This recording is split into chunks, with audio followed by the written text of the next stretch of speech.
丁少荣，刘东。丁少荣就位。刘东就位。对方登船时是最佳射击时机。照明弹亮尾号实施射击，击准方位，准备。准备完毕。准备完毕。林一虎，准备。准备完毕。发射。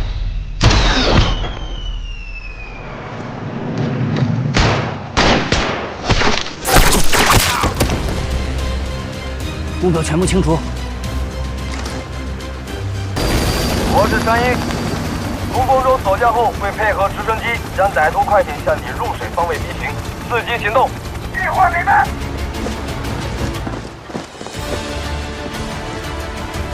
一虎，准备好了吗？早准备好了。出发！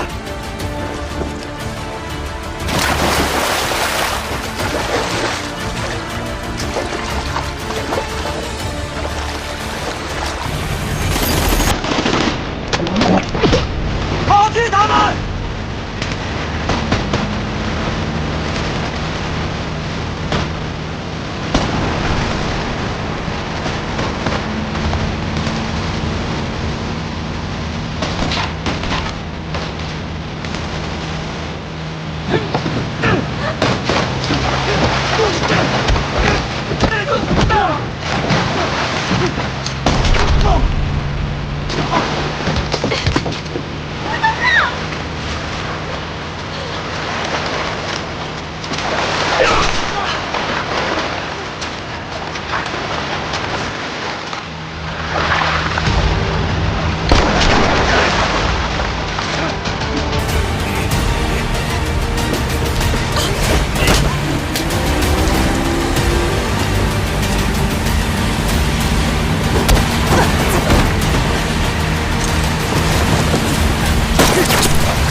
有两下子，还可以。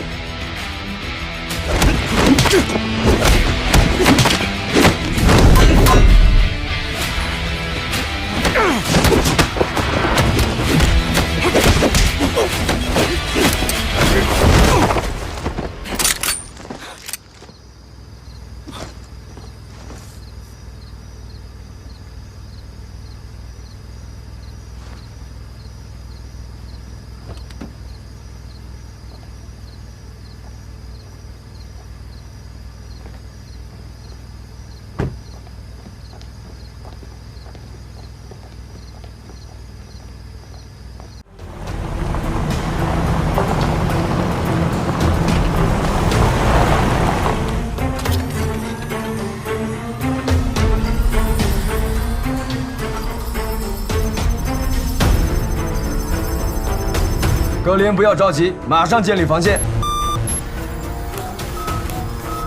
怎么回事？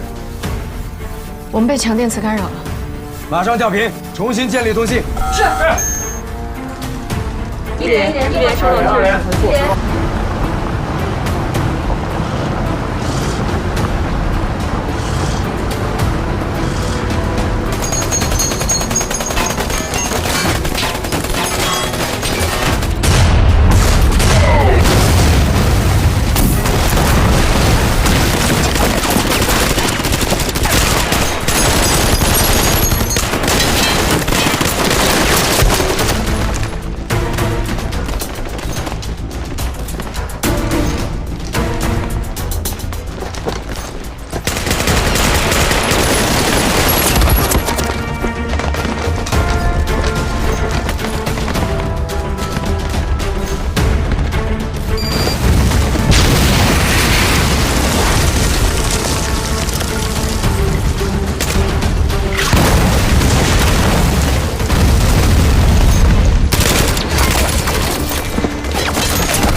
这里有特战分队把守，不出意外的话，就是蓝军的指挥所。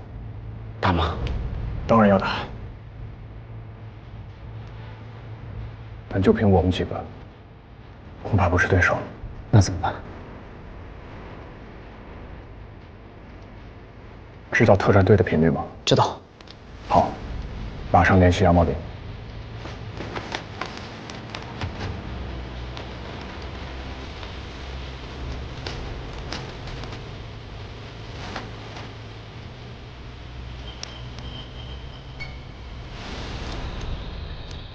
不行，现在干扰太厉害了。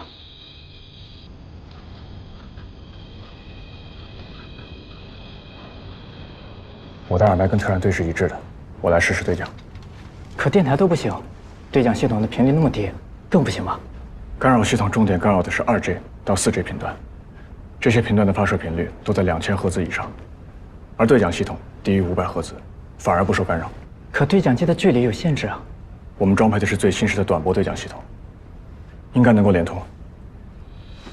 蜜獾，猎豹呼叫蜜獾。我是蜜獾，猎豹请讲。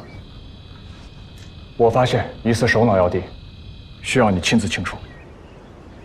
坐标给我，我马上赶去。记住地点，地点是地下坑道。具体坐标我马上发送给你。我们先行撤离。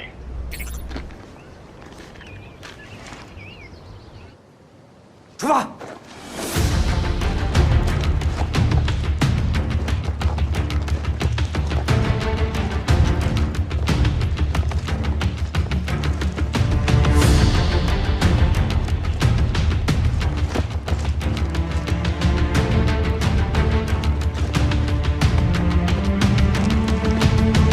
猎豹，刚才23连突击群受对方小伞单兵火箭弹打击严重，部队已经散乱，请酌情处置。明白。徐副连长，你马上返回连队装备隐藏处，带队赶往镇政府方向。注意，在出发以后，一定要保持单兵分散，交叉掩护重装备。明白了。兔崽子没有火箭弹，但他们怕步兵。那你呢？我前往镇政府2层，回收被打散的23连装备。记住，行动迅速。是。东王刑天，为什么不及时报告23连遭遇？方才情况紧急，我正准备汇报。你的攻击无人机呢？练了那么久，难道是摆设吗？为什么不助攻？总参谋，目前只配备了1台攻击无人机，导弹携带也少，我想找到核心目标再打。好，我知道了。从现在起，你听我指挥，配合我完成对镇政府的打击。我会为你提供精确打击坐标。明白。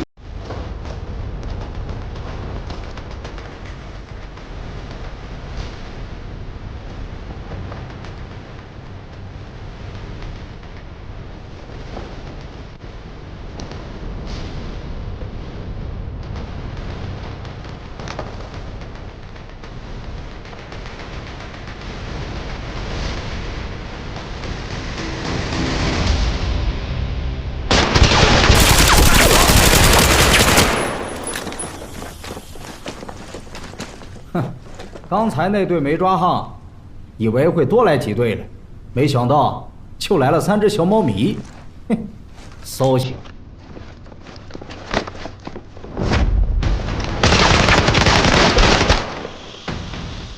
看这做派，一定是老杨吧？真聪明，答对了。都是好装备，拿去吧。谢了，副连长。啊，别谢。输给你，不丢人。野狼，汇报情况。我是野狼，4只红嘴鸟，1手龙。明白。行啊，老杨，学我口音学得挺像的，什么时候练的？随便练练。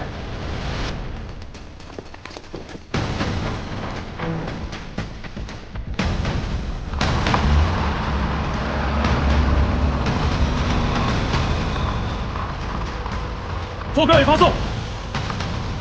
目标坐标已发送。打！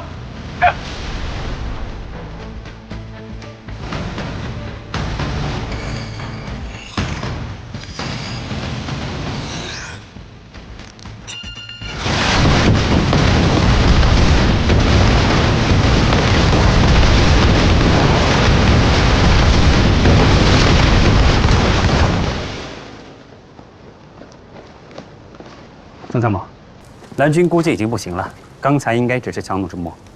好，徐副连长，你亲自带10几个人，从镇政府右后方切进去，从那里可以直接登上楼顶，占领了制高点，后面的仗就好打了。是。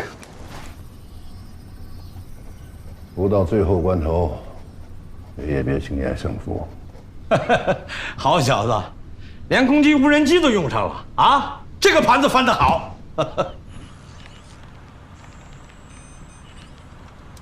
曾梦涵这次表现优异，不枉营长这么器重他。疾风知劲草，乱世现英雄。一连这帮臭小子，以前让曾梦涵给他们当连长，100个不愿意。你看现在怎么样？还不是曾梦涵把他们从泥坑里带出来。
辛苦了，辛苦。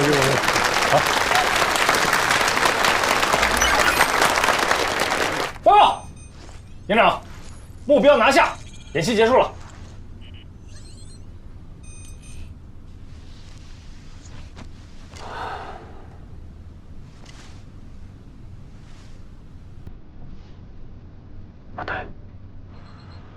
不对，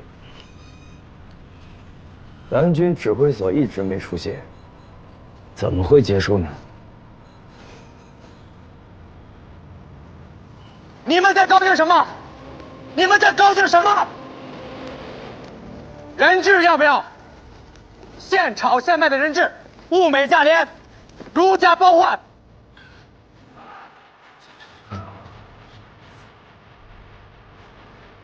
抓了，真是别跑，还不如牺牲了。听说毕某以前就是他们领的，关系好，是不是反水了？仗打完了，部队就散了吧。我们蓝军建议和解。如果不服，第一，坑道内还有人质，我们会挨个的杀。第二，如果还想再战，也可以，但已经等同于拼刺刀，没啥意思了。马司令员，通知岛调组，演习结束，结果待定。是。岛调组注意，岛调组注意，演习到此结束，结果待定。帮我连接视频，我要跟观摩组的首长们讲话。是。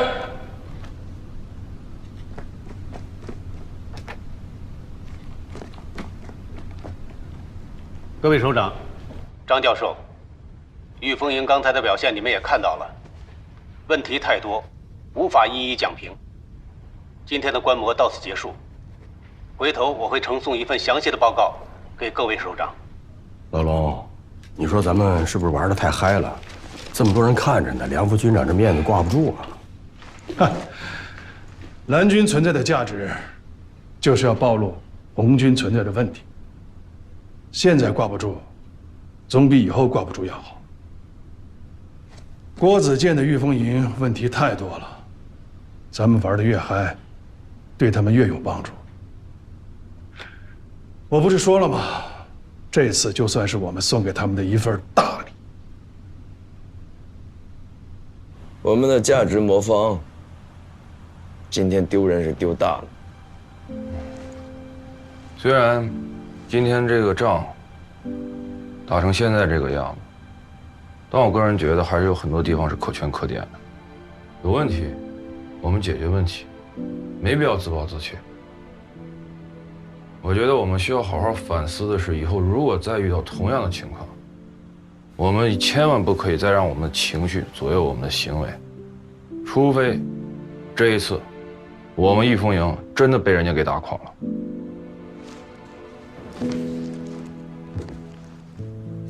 成也好，败也罢，我郭子健都能接受。可是你看看，今天从头到尾，我们的魔方转都没转起来，全是个别魔怪在自转。我想先道个歉，今天的第一个失误就是我造成的。我今天情绪确实不是很好，思想也一度不能集中。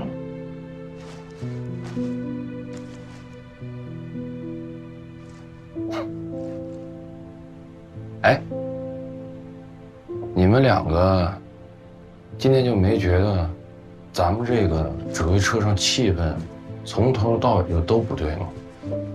你一个首席参谋，你营长，你们俩是这场演习的核心人物，你们俩之间情绪出现了问题，这魔方怎么转啊？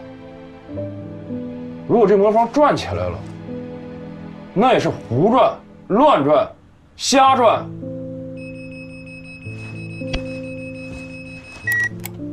桑海田，有。仗打完了，你有一件很重要的任务要完成。请首长指示，保证完成任务。把我的御风营啊，原封不动的给我带回来，少一颗螺丝，我拿你试问。请诸位放心，保证完成任务。情绪的问题啊，现在不是解决的时候，回到营区，吃饱喝足，心平气和，再谈不迟。明不明白？保证不谈情绪。郭子健，到。旅长有话对你说。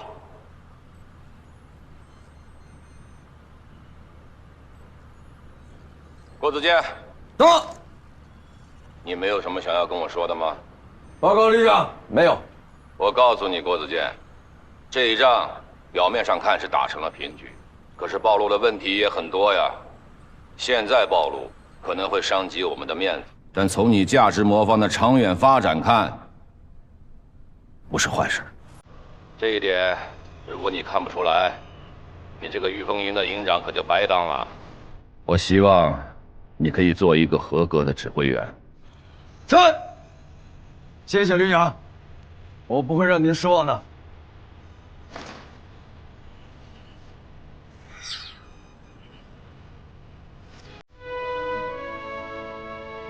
关营长，行了，我们听领导的，该聊的问题在这里不讨论。一会儿走的时候，杨高林、刘耀红跟我一起走。不用了。赵导员，我跟你一起走。好。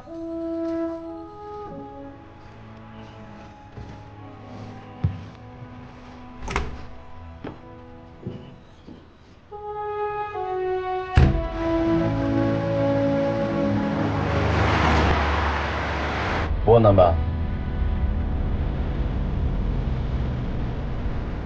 这又点头又摇头的，什么意思啊？营长，你就别逗我说话了。我们以你最了解龙眼山，你必须跟我说实话。其实，从一开始曾参谋发现他们，龙旅长早都布好局了，一直没抓曾参谋，那是认为曾参谋带的几个人价值不大。明白了。幸好他没抓曾慕寒，否则我们输得更惨。哎呀，龙旅长太了解我了，我斗不过他。那要是加上我呢？我们俩能斗得过他们？那应该五五开。龙旅长这么牛吗？营长，你不是刚刚经历过吗？杨茂林，我告诉你，没有人会是常胜将军，总有一天，我们一定可以打败龙眼山。我已经联系过了，你妈妈手术很成功，已经脱离危险了，你放心。等回去，你先回去看看你妈妈，请假的事情就交给我。谢谢教导员。梁红，你们家出了这么大的事儿，你怎么等演习结束的时候才跟我说呀？咱们部队不是不讲人情的。当然了，你这个舍小家保大家这种精神是值得我们每个人学习的。但是有些事情一个人硬扛，他是扛不过的。你发没发现，我们御风营呢，个个都是英雄好汉，但就为什么每次组合在一块儿的时候，效果都不理想呢？你觉不觉得，这也是我们的价值魔方一直没有真正转起来的原因之一呢？你们太喜欢把所有的困难都自己一个人扛了，不愿意去找大家帮忙。谢谢你，教导员。我们家这事情发生的有点太突然了，又刚好碰上演习。我知道我的职责所在。在这一点上，我是很信任你的。胡子健给你发脾气呢，就是因为这次演习打得不够好，我心里急了，所以才发脾气。我一定会好好批评他的啊。他没有做错，是我自己不够专业。哎，有时候你们两个也挺可爱的。刚才人家让你跟他一起回去，你还不愿意跟人坐一个车，现在又开始替人家说话了。我就是暂时不想看见他。也许我真的不适合当他的首席参谋吧。然后啊，我们在一起共事、工作已经有一段时间了。我的经验告诉我，如果你梁红都当不了这个首席参谋，没有人可以当这个首席参谋。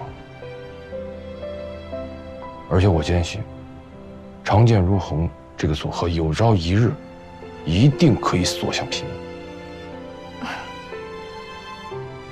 教导员怎么连你都……梁红，我是真的很喜欢常见如虹这个组合。我特别坚信，只要你们两个都在御风营，我们的价值魔方很快就可以真真正正的转起来。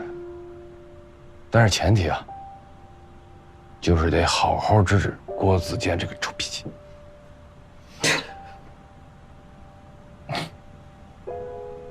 谢谢，跟你这么一聊，我心里舒服多了。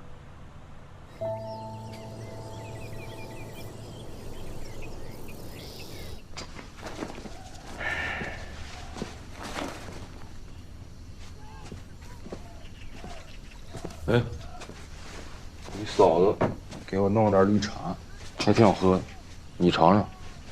天干物燥，喝点，去火。什么时候了，还有心思喝茶？什么时候？对这次演习进行了复盘，越想越生气，越看越生气。这仗怎么能打成这样呢？这次我们御风营丢人丢到姥姥家去了。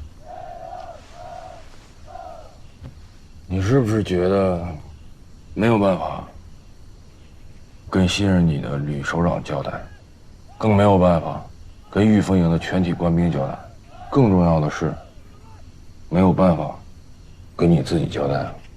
是，都没法交代。确实是，梁红也是这么说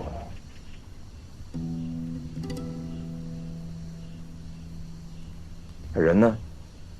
回来也不露面，让他过来一起开会，复盘。复什么盘？人家梁红已经把调离申请给交上去了。调离？调去哪儿？不知道，反正调离报告已经交上去了。交给谁了？我才是领导。交给旅长了。胡闹吧！你也不拦着他点儿。我要找他。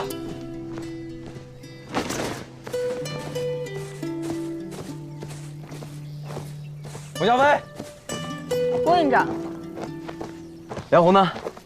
走了。走了？报告没批呢，谁让他走的？演习开始之前，他妈因为犯心脏病进医院了。本来想请假回去，演习耽搁了。现在演习完了，人家还不能回去看一眼啊？进医院了？事先怎么不说呢？你给人家解释的机会了吗？不讲道理，什么时候回来？那得看郭营长什么时候批调离报告啊。批什么报告？他要是联系你，你告诉他放弃调离的想法。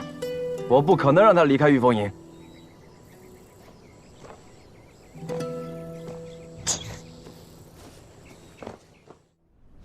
丑媳妇儿总得见公婆啊，今天让大家失望了。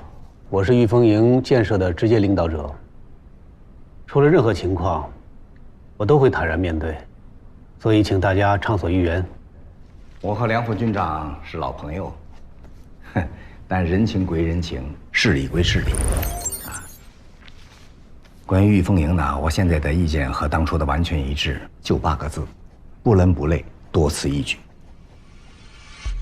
记得第8集团军在组织新质力量骨干培训时，我曾到现地讲课并做过调研。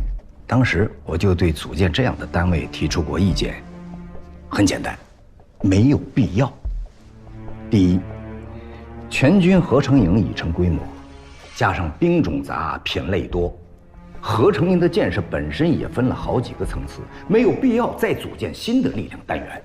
第二，就是御风营的架子就是搭在合成营架子之上，又配了几个特展营的功能，再加了几个新知技术，这不混搭而已嘛，这根本就谈不上是创新。第三，就是御风营的力量使用和搭配，简直是胡来。别的不说，就说它的远火装备和空突力量，过去不会，现在不会，将来也一定不会这么使用。我这几条意见，既不是凭空臆造，也不是无中生有，既有本人的实践调研，也有与其他专家的沟通交流。可能梁副军长听了心里不大舒服，但是我也不能藏着掖着。哪里啊？我今天又没有穿防弹衣，也没有塞耳塞。我说了，大家畅所欲言嘛。啊，那既然这样，徐教授，你也谈谈吧。张教授是最强烈的反对派，我还真有点担心他。他这把锥子会不会扎伤梁副军长？如果梁北华这么容易就被扎伤了，那他这个将军还真得好好积积水分了。前段时间，媒体对玉凤营和巨凤营2个先行营的训练进行了集中报道。现在看，时机还是早了点儿。当然，到底该怎么看玉凤营，怎么看郭子健，媒体只是一种表象，一切那都早着呢。如果现在连龙远山都跨不过去了，你何谈未来的战争啊？那这次讨论交流怎么收场？怎么收场？意见打包让梁北华背回去，慢慢消化。你不要怕他消化不了，啊，他既然要勇于创新，那就什么担子重，就给挑什么担子。毕竟，玉凤营将来真要建成个什么样子，郭子健固然重要，但是梁北华才是真正的操刀人。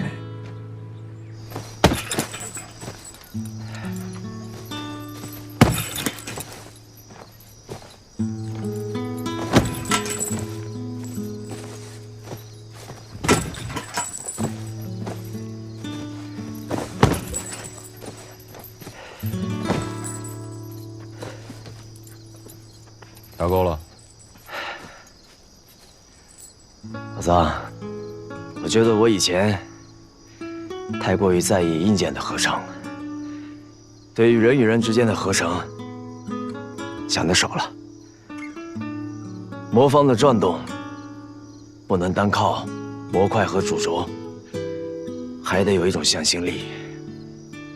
这方面我做得不好，以后改正。还有，对于你的意见，我以后一定虚心接受。玉凤营要没有你，还真就转不起来。我也有我的问题，说话总喜欢重复，我也虚心改正。郭营长，郭营长，粮仓回来了，在哪儿？马上就到了。哎，快你过来，过来！拳这么好踢，拳啊，笑什么？严肃点儿。拳主要是。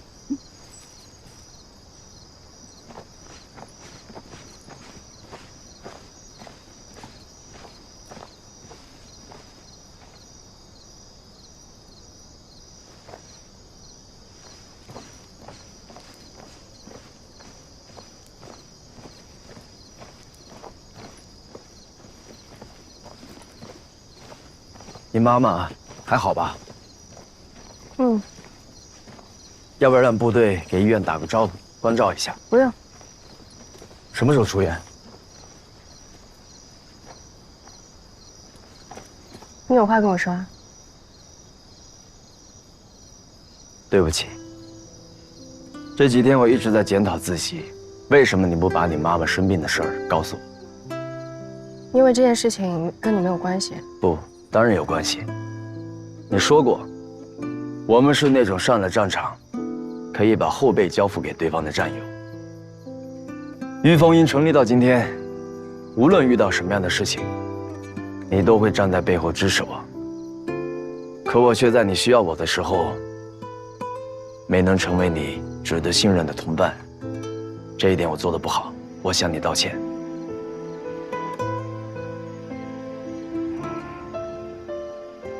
我之所以没有告诉你，是因为这是我的私事，我不想因为私事影响演习。但我还是高估了我自己，我还是因为私事分神了。所以，作为一名职业的军人，这一点是我没有做好。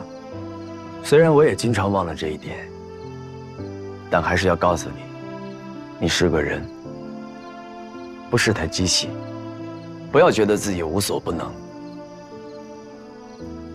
谢谢你告诉我是个人，你才是机器呢。既然我们都有做得不够好的地方，那就抵消了。我认为，既然是搭档，以后就得坦诚相待，不能让误会影响了工作。你说什么？以后？对。留下来吧。我需要你这样优秀的人，陪我一起转动价值魔方。那如果我不答应呢？那就换一种办法，要再不行就再换一种。反正我是不会让你离开御风营的。郭营长，你现在是在耍无赖吗？总之，你不会后悔今天留下来的这个决定。那你这么说，我就是没得选了喽？选什么选？没得可选。总结报告还没写完呢，今晚加班，明天我还要跟梁副军长汇报呢。报用。是。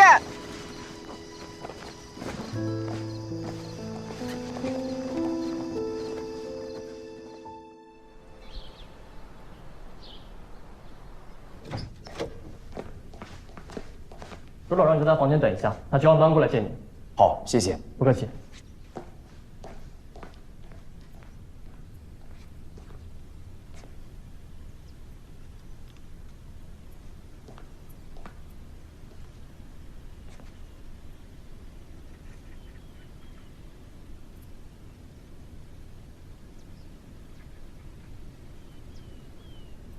这么巧？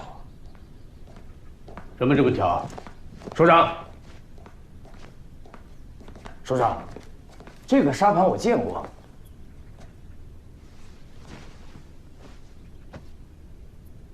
当年那场战役的战场沙盘，你见过？好了，急着来找我，有什么事情？诉苦、告状，还是有其他诉求？跟我讲话不要看稿子，我不喜欢。首长，您要这么说，我就不敢开口了。是吗？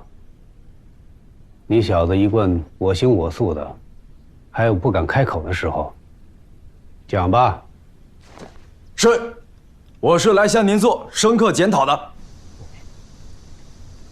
队长，你觉得郭子健能过关吗？不好说，这就要看他自己能不能认识到在演习中犯下的错误了。你这陪首长下了半宿棋，就探出这么个口风来啊？棋是下了半宿，那演习的事儿一个字都没提。凶多吉少，倒也不至于。但是我估计啊，在这次御风营的建设当中，估计啊，梁副军长没少吃那些专家的钉子。新改革和传统思维的对冲，没碰个头破血流啊，就不错了。是啊，所以我估计，御风营在这次演习中暴露出来的问题，让首长下了很大的决心了。怎么讲？昨天那盘棋，他杀了我是片甲不留，一个子儿都不剩。哎呦，我的那！检讨，真新鲜啊！在我的印象里，你郭子健永远站在真理的一方啊，哪怕有的时候屈从于强权，屈从于时势，甚至情感，但是你内心都高贵的不得了。我说的对吧？首长，我这次是认真的。我也是认真的。我觉得这次演习的失败，主要原因在于我个人。是吗？我没听错吧？首长，我这个人的思维习惯，就像您刚才说的，总有一些自以为是的东西在影响我的判断，所以遇到矛盾、遇到困难，包括一些客观性事件，都习惯性的往外找原因。别绕圈子，直奔主题吧。是。这一次，仅仅在用人上，我就有很多失误。在完全不了解汪麒麟的情况下，就把决定御风营命运的重担轻易交给了他，这是我最大的失误。还有，对杨茂林的使用，又一个兵王，讲讲看。显然龙远山比我更了解他，我还把他往龙远山的嘴里送，这是我过于自信、过分轻敌造成的。接着说。第二，是内部关系。由于我个人性格因素，导致我们指挥体系内部运行出现卡顿，甚至一些不该出现的问题也没能及时补短。第三，力量组合上顾此失彼，由于瞻前顾后，导致配属给我们的空突力量完全没使用，加上特战排的使用失当，以及其他新制兵种的组合不到位，致使根本没打出我们新制作战营的特色来。第四，在城市攻防作战中，我们投入的精力和研究还是太少，结果一到现地，发现根本不是一回事，所以官兵们都不适应，打了不少乱仗。第五，战损收容体制不精确不精细，这一次如果不是曾慕涵挺身而出，在最后阶段我们根本不可能完成对镇政府的围攻，所以单从我营指挥员的角度来看，此战早已失败。这次演习，一个曾慕涵已经比你这个营长发挥了更大的作用。你这个营长确实失职。是，我愿意承担所有责任，接受所有惩罚。御风营这次暴露出来的所有问题，有你的原因，但主要责任在我。我跟你一样，都太想赢，太想看到新制战斗力出现的效果。你的检讨，我接受。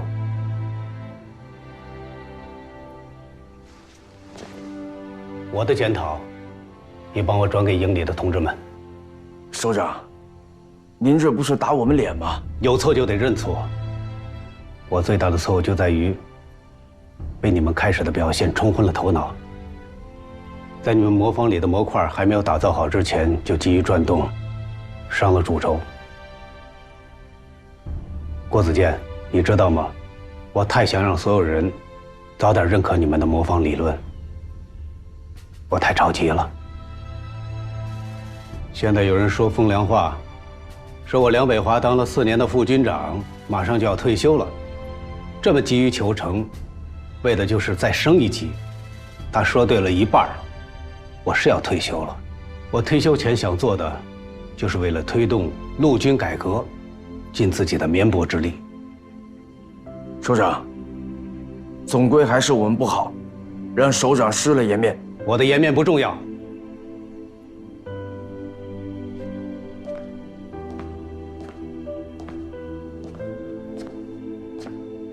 中国军人的颜面才重要。你记住，我们今天每一个选择，每走一步路，都是中国军队军事改革成果的体现。放弃个人，说着容易做着难，但我们是军人，军人就意味着奉献和牺牲，所以该放下就得放下。明白。郭子健，送你一句话，我们2个共勉。首长请说。我们是军人，我们追求的事业就是打赢。如果脑子里只装着输赢成败，只会离真正的胜利越来越远。明白您的意思。回去吧，把你们的魔方转出更大的价值来。是。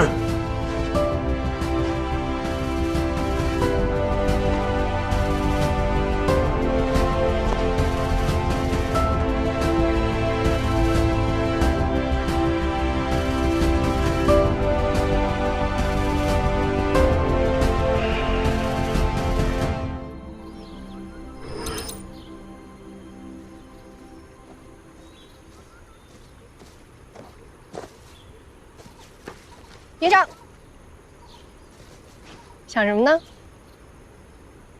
我在想，我们外训已经有段日子了，针对山地、林地，包括城市攻防的合成作战，效果都还不错，空突和远火的配合也有了很大的提高。所以，是不是应该换一张新地图？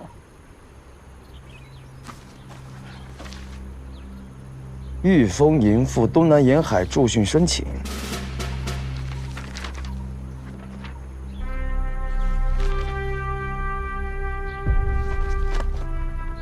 我马上去找索福利展申请，这事要能定下来，我记你一功。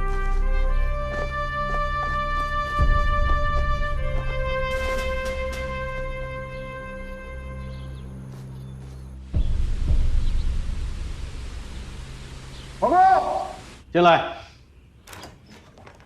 哟，建安同志来了。首长，坐。是。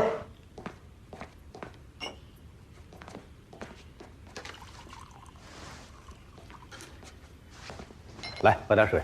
好，坐。专程把你叫过来，是要向你交代几件事儿。第一呢，就是这个御风营到东南沿海驻训的问题，集团军首长已经做了批示，同意他们的请求。是。这次作训项目呢，他们要兼顾一些军事院校的专题科研，还有国防军工单位的一些装备研发，所以任务非常重。首长，说实话，我现在感觉肩上沉重啊。你不要有压力，集团军首长相信你的能力。感谢首长们的信任。这次驻训呢，员额限制，江胜强的飓风营就不去了。许灵军已经安排参谋长负责组训，你放心吧。是。另外，有一道命令，你帮我口头转达给郭子健，原话转达。是。从御风营接到命令出发到回到营区，必须保持3级以上的战备状态。当然了，休息归休息，但是营队的战备值班分队必须保持。是。这道命令是我下达的，也只有我才能宣布解除。是，首长。回去之后我立刻传达。坐。哎，我听康宝平讲，上次演习之后，你对郭子健同志态度有一些转变，讲讲看为什么？是首长。其实我跟郭子健没有任何个人恩怨，我一直都是就事论事。您看，郭子健他过去的表现，大家是有目共睹的，是吧？不过，通过这段时间的接触，我发现这小子让我刮目相看呐。缺点虽然明显，但是优点更突出。有些做法，甚至让我对自己也进行了重新审视。我倒觉得，我以前的一些工作方法，其实是有问题的。你真这么认为？真的啊！看看东西。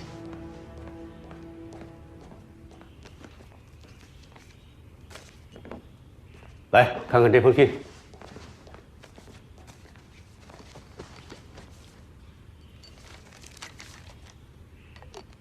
举报信，举报郭子健。对啊，报社转过来的，在演习过程中弄虚作假的问题，所谓的拨乱反正吧。首长，那我们现在能做些什么？配合纪检部门调查。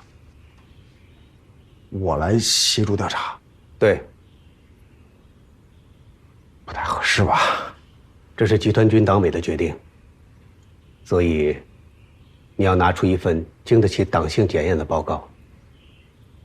行，我尽力啊。首长。有什么难题的话说出来，别吞吞吐吐。我想问一下，关于刘望远同志岗位调动的问题。刘望远同志从作训科长调整为部队管理科科长，是你们旅党委的意见。只是他现在作训科是部队的第1大科，军事任务太重，刘望远同志显然不适合。是。集团军党委已经同意了。现在问题就是他自己还不能完全接受。对啊，他思想难免有波动，回去之后你要做好他的思想工作。是，首长放心吧，我会尽力的。好。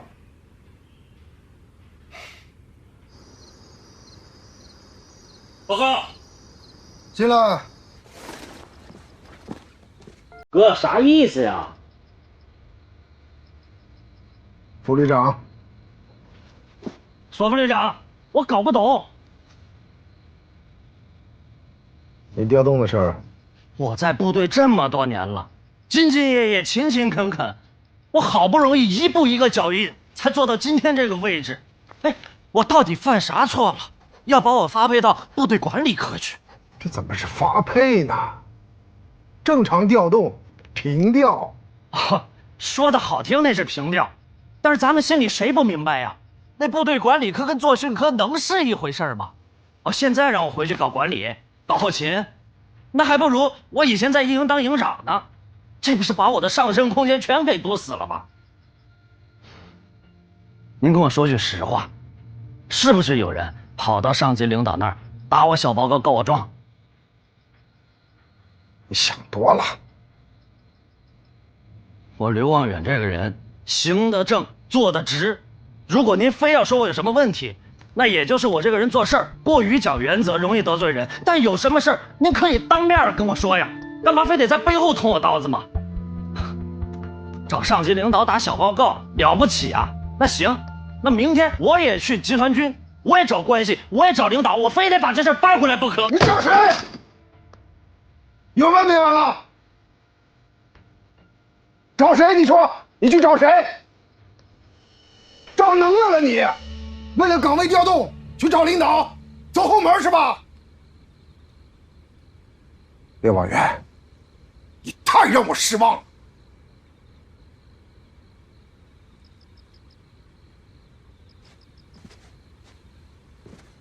那我也不是光为了我自己啊，您想想，我是您一手带起来的，他们这么对我，那不也就是打您的脸吗？部队不是拉帮结派的地方。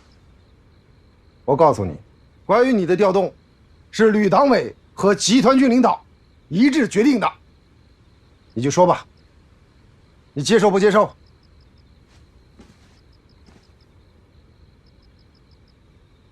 坐。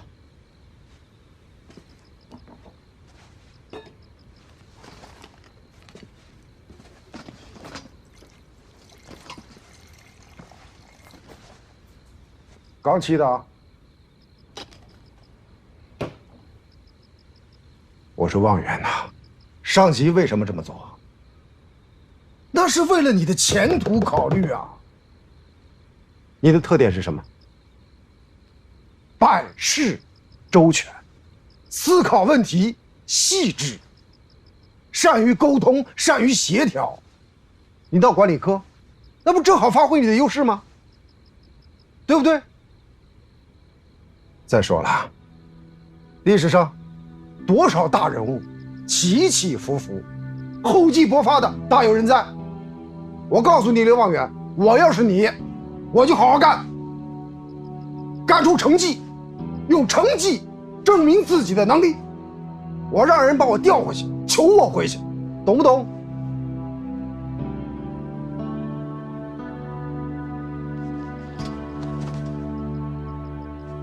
你等到那个时候，也不一定不会峰回路转的。现在新科长还没到职，你还要坚守好岗位，能理解吗？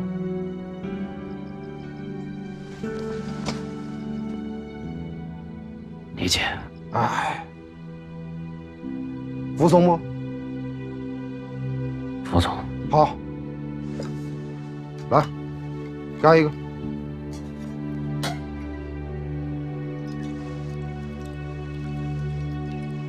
行了，走吧，我还有事儿呢。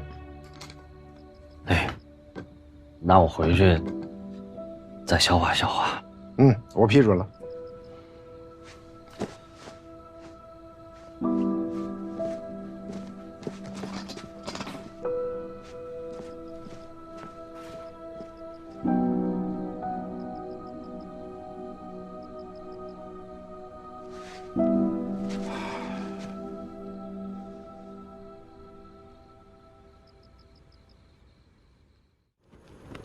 现在，请我们的营长对御风营现有人员编制按价值魔方调整。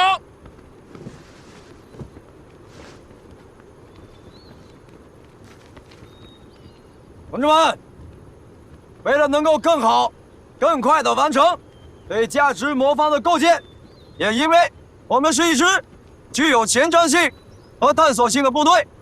报经上级批准，我们成立3支临时性战队，以原有连长为战队队长，原兵种连长统一成为兵种指导参谋。这种编制是分时段的，单兵基础训练之后，进入到合成训练才执行。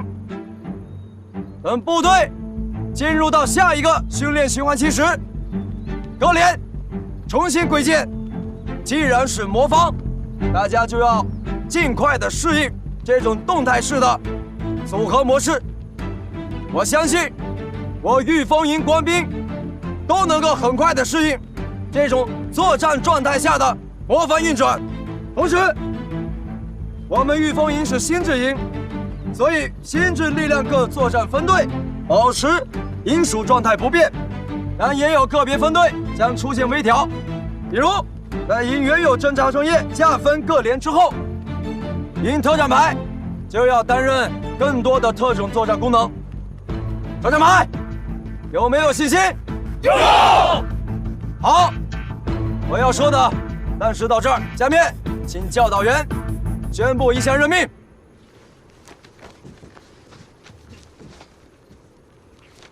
经营党委上报，旅党委研究决定，即日起，营侦察参谋曾慕涵担任御风营第1步兵连连长。因为曾慕涵同志能力出众，所以除尽快补选新的侦察参谋之外，曾慕涵同志还需暂时代理侦察参谋职务。另，特战排代理排长杨茂林作为参谋助理，将担负部分参谋职能。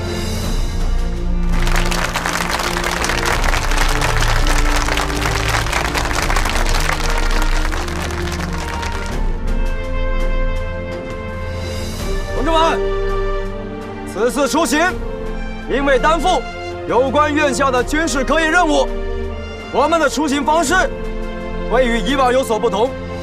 但不管是哪种方式，对大家来说都是一次新的体验。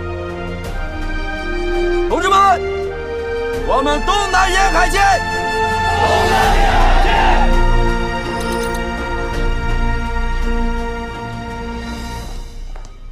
警队回来了。局长，请小生归队。这么急让你销假归队，是有项重要的任务，非你不可。什么任务？我们接到通报，有一伙不明身份的不法分子，跟贩毒人员相勾结，企图混进我市。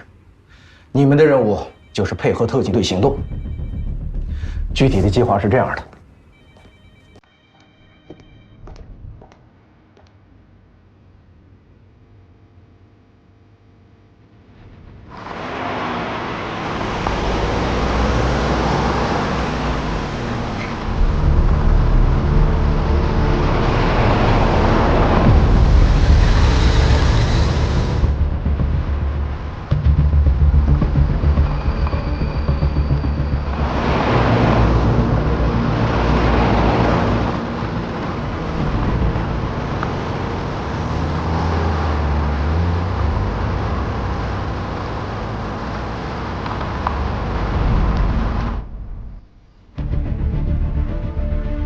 首长，怎么不到营区去看看呀？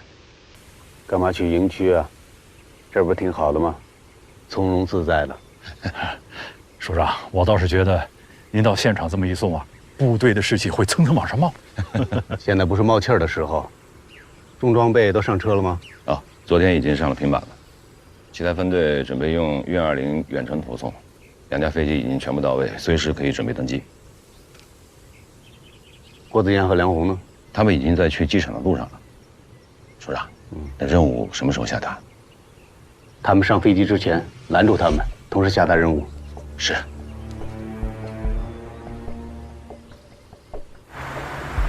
收到。报告营长，大部队已到达机场。好，下令立即登机。是。各部门注意，立即登机。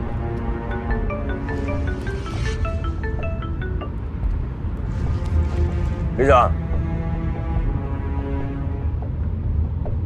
您开玩笑呢吧？我马上到机场了，已经下令登机了。谁跟你开玩笑？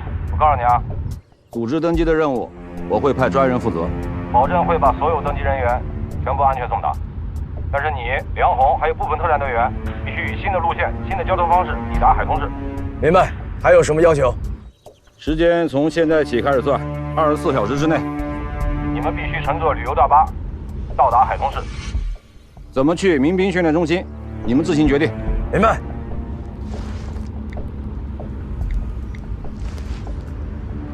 杨茂林，立即停止登机，任务有变。命令要求8人参与行动，你从特战排挑5个人，便装行动。我们在高速路口汇合，随后会把定位发给你。是。去往海通市的旅游大巴就只有2班，如果我们想要完成任务的话，只能赶上头班车。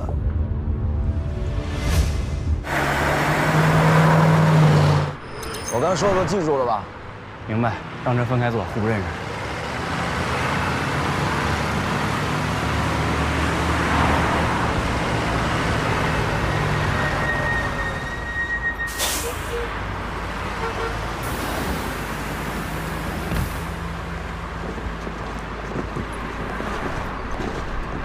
3个人，是吧？哎，美女，后面坐，后面会扶。哦，好的，好的，好的。帅哥，你来扶着吧。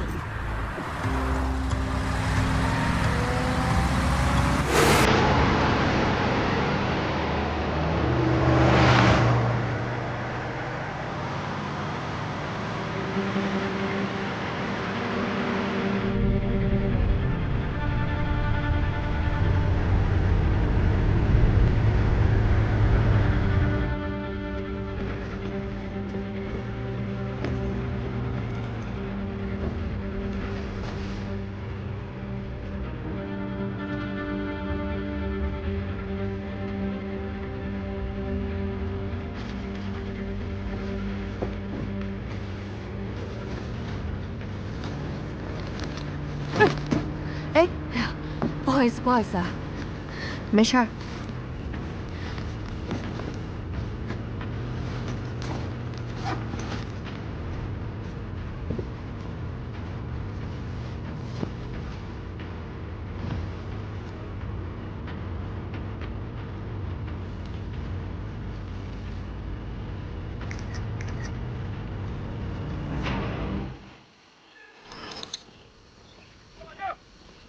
邹旅长，这咱们以前的驻训点，要么是破旧厂区，要么就是荒山野岭。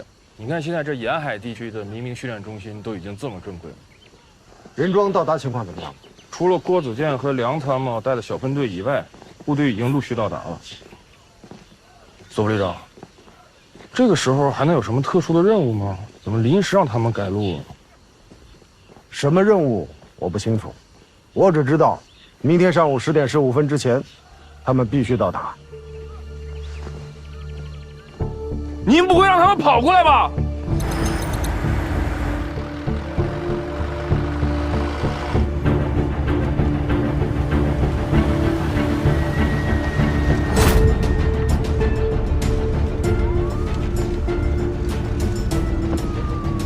你说是不是他们故意安排的地形？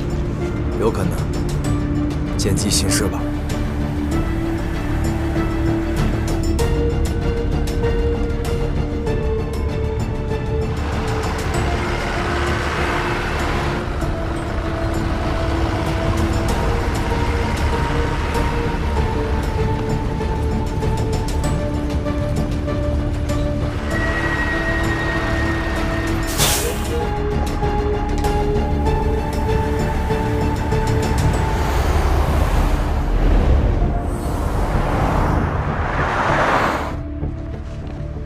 请大家配合检查。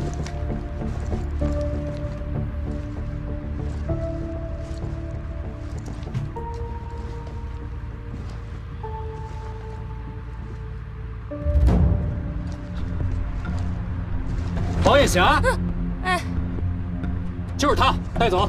不是你干什么呀？好，哪个是你的包？那个白色的是我包。哎，你干嘛呀？不是，凭什么抓我呀？各位乘客，我们奉命抓捕毒贩。目前我们怀疑车上藏有大量毒品，必须严格进行检查，请各位配合。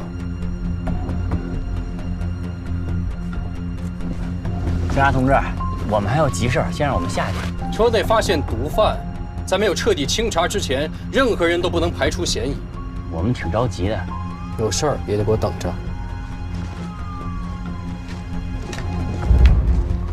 我有一种不祥的预感。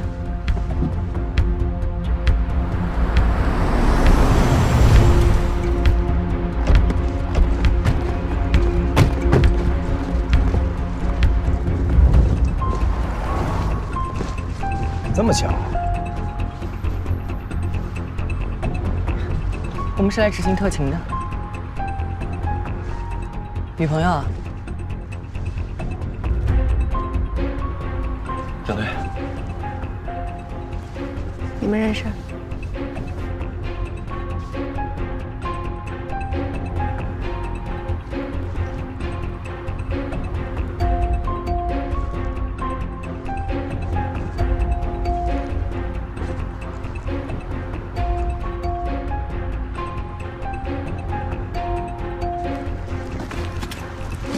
这是谁的包？这是我的包。我们要对你的包进行搜查。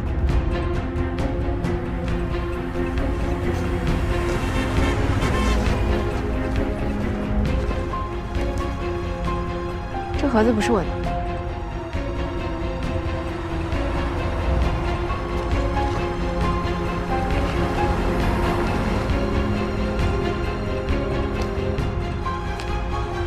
你涉嫌贩毒，麻烦跟我们走一趟。警察同志，刚才被带下去那个女的之前动过这个包，我可以证明，东西应该是她放的。还有谁可以证明？我也可以证明，我也能。正好，都跟我们走，回去协助调查。师傅，把车开到碧水山庄。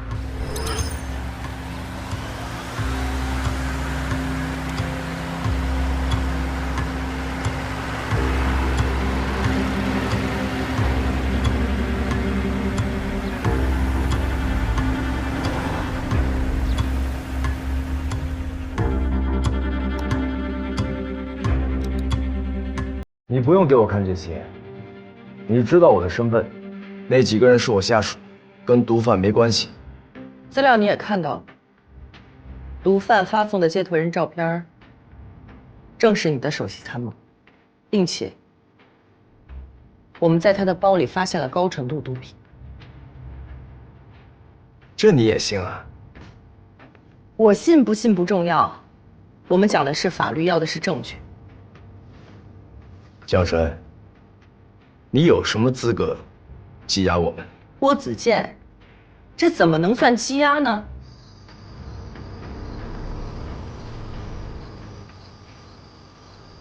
西湖，你找3个人先去吃晚饭，然后到指定地点去接我们。老兄，这是车费。咱们一用一结，绝不欠账。好嘞。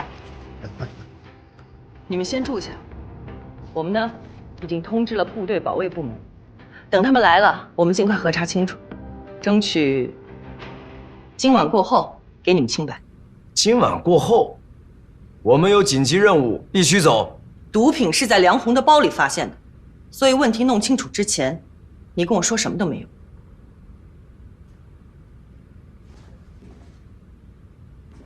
你以为凭你们几个人拦得住我们吗？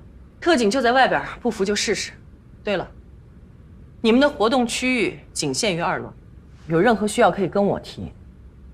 还有，梁红涉嫌贩毒，必须单独待着，等待部队保卫部门前来接管。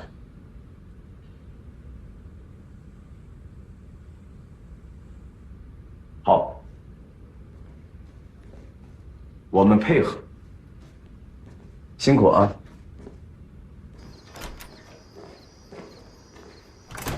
营长，这摆明了是要陷害梁参谋。我知道。那咱现在怎么办？怎么办呢？特殊情况，一会儿给首长们打个电话解释一下，应该不会怪罪。走吧。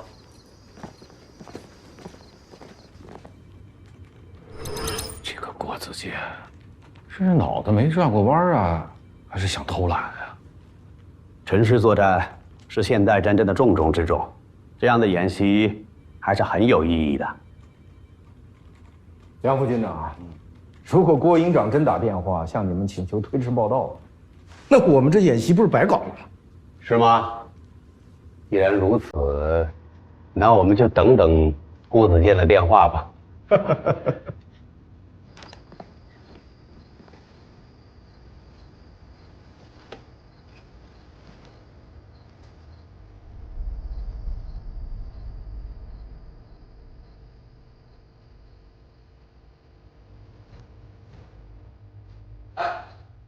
你们先休息一会儿，去给教导员打个电话。是。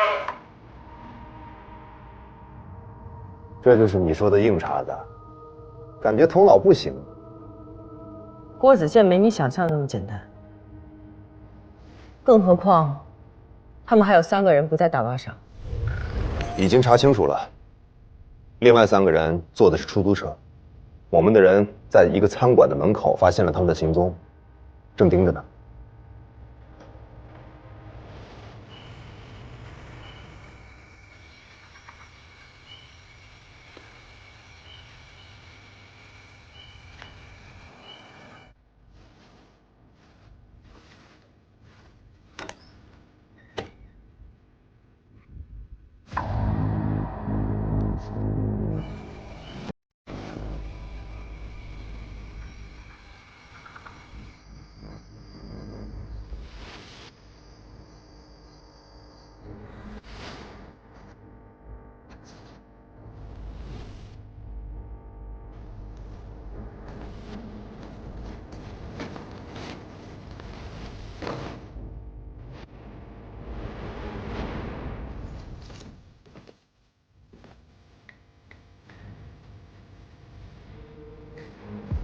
哎，老桑，喂，那边什么情况？你可千万别忘了，明天上午10点15分是报道的最后时间。我知道。我们这儿出了点状况，这个梁参谋被毒贩给诬陷了，所以一时半会儿脱不了身。是啊，我是认识秦队长，我也跟他解释了，人家不给我面子，我也没办法呀。所以说嘛。越漂亮的女人越不可信任。小陈，你听见了吧？他在说你不可信任。听到了。梁参谋现在没跟我们在一块儿。2个摄像头都被挡住了，太巧了。会不会是他们发现了什么？你想太多了吧？好，知道了，明白。嗯。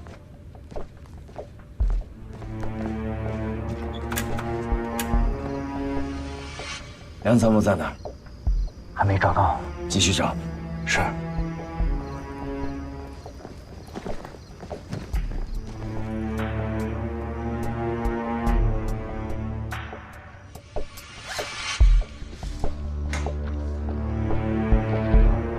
哎，你们几个安静点啊，我睡一会儿。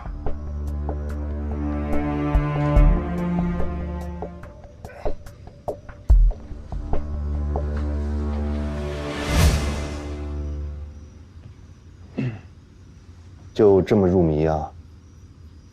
说什么呢？我在看有没有什么问题。看来也没什么问题了，一群大小伙子，再看就是人家的隐私了。梁红在我们手里，他们搞不出什么花样来。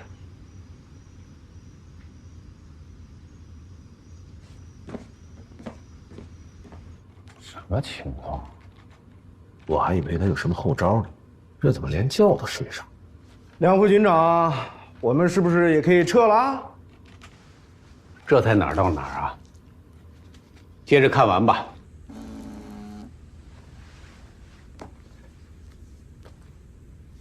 警方监控画面已关闭。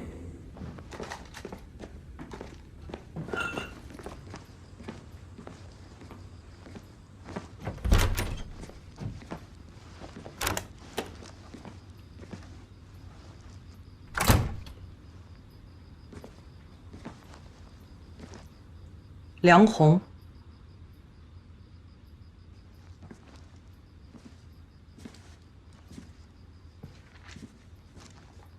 现在，我可以把我们的计划全部告诉你。所谓涉毒，都是假的。这次任务，就是一次针对你们8人小分队的专项行动，目的就是把你们留在这24小时。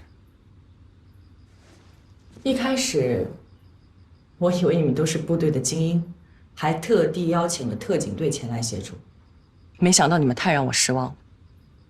到现在都没有察觉我们的真正目的。你跟我说这些什么意思呢？什么意思都没有，只是对郭子健有点失望。那可能是因为你以前高估他了。是吗？东方，简要介绍一下情况。是，警方的指挥室外已经布置了监控，目前没有引起怀疑，一切正常。山庄内一共3处岗哨，也有明显的放松，大巴车严密布控也没有问题。但是梁三的房间目前没办法确定。大门口监控最多，是关键节点。山庄内部几个岗哨要全部拿下，然后把哨兵集中关押，换上他们的衣服，然后呢，护送大巴出门。出门之后，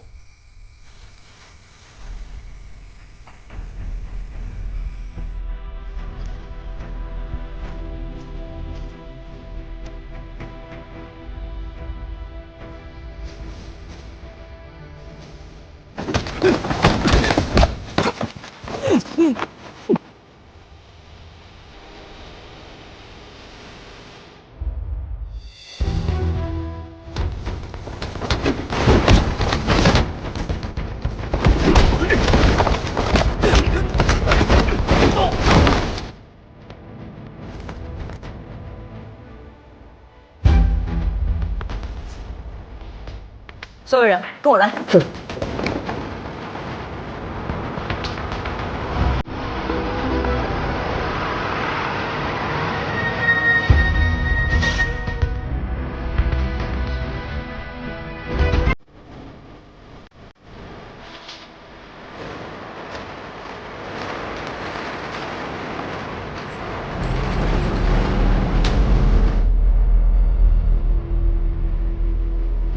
哎，这是怎么大巴车出去了？这金小春他们唱的哪出戏啊？这是！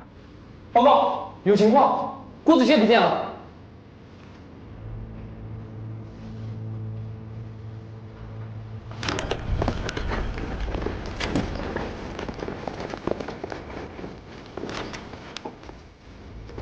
连队，没人，没人，没人。连队，有辆大巴驶出了门口，另外有几名特警队员的衣服被脱了。这算什么？金蝉脱壳吗？杨鹏，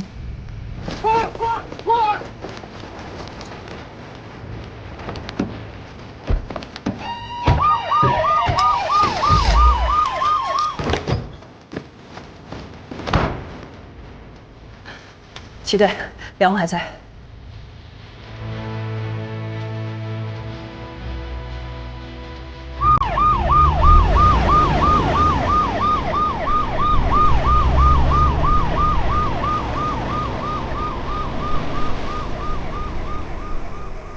调虎离山，没错，就是调虎离山。时间刚好。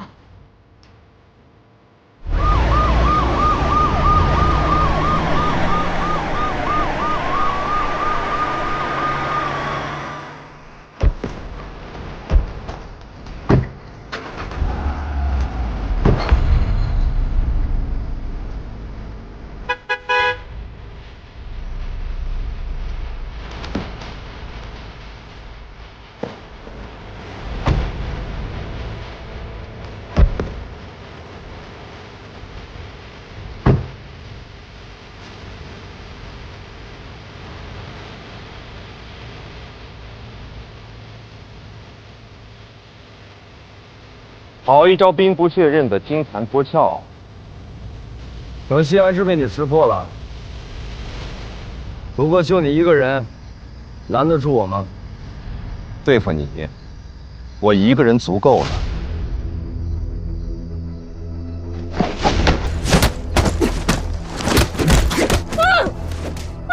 我来，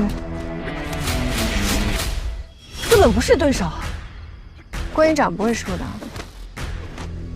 我当然知道他不会输。我说的是齐顿。你很了解郭子健？当然了解了。他救过我的命，我差点以身相许。